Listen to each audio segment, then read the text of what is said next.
How can you set up Firestore triggers for GCP Cloud Functions? Imagine you want your app to automatically respond whenever someone adds or changes data in your Firestore database. That's where Firestore triggers for Google Cloud Platform Cloud Functions come into play.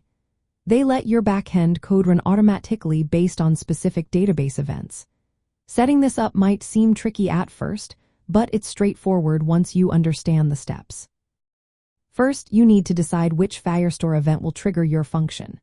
You can choose from onDocumentCreated, which runs when a new document appears, onDocumentUpdated for updates, onDocumentDeleted for deletions, or onDocumentWritten, which covers all three.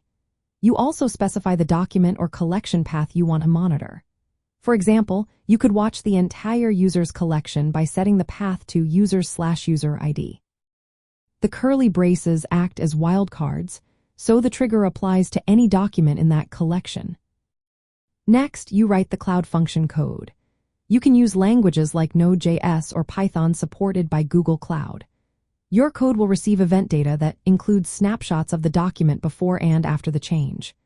This allows you to perform actions like updating related data, sending notifications, or enforcing rules. For example, in Node.js, you might write a function that triggers on any write to a collection like this. Exports my function is equal to onDocumentWritten, my collection/doc_id, event is equal to.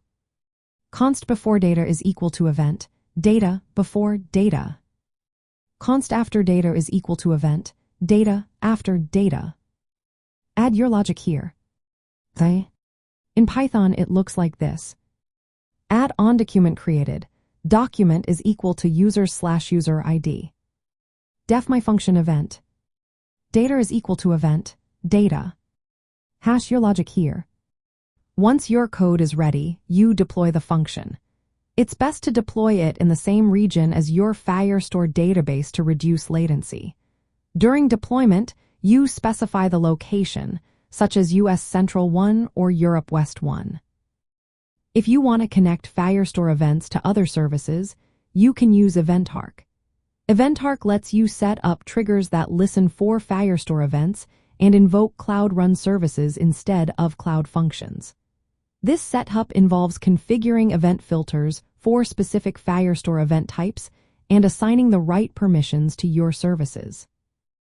Managing permissions is important.